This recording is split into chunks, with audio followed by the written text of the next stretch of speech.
Feleğin elinden anacan şikayetin var yar. Hürrem getirir güleba beyler aman aman ey.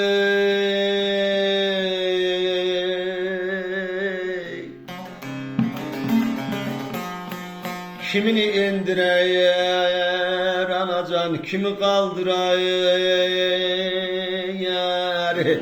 Kimini hak ile beraber eyler aman aman ey.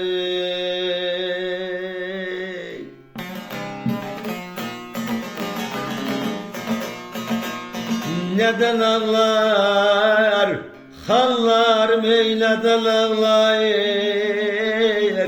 Kırılan kahlemenim kileder neden ağlar yaray.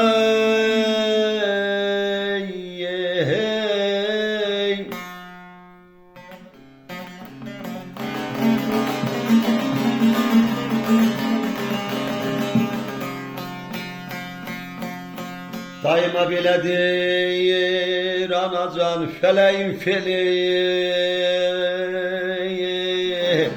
Kiminin yedi yerden bükülür belin aman aman ey.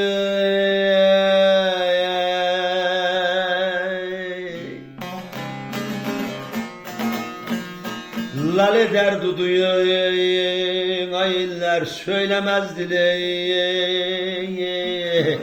Dil kırar kargayı her zakar eyler aman aman ey.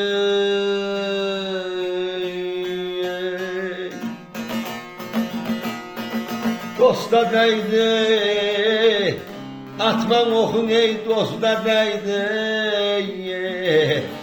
Keserem dilim seni ne dedin dosta değdi yar ey.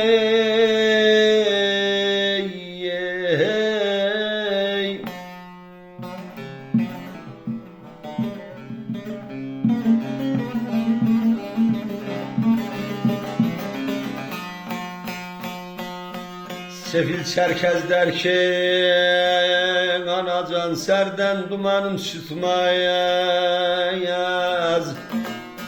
Herkesin niyaz etsem destimden tutmaz aman aman ey.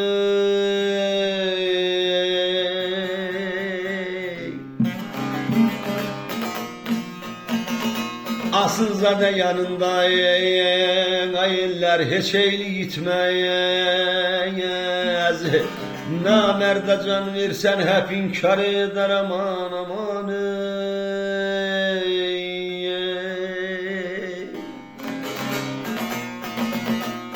Ay doğarında ülker kol atarında Leyla pazara gelse Mecnun can satar indi yar ey.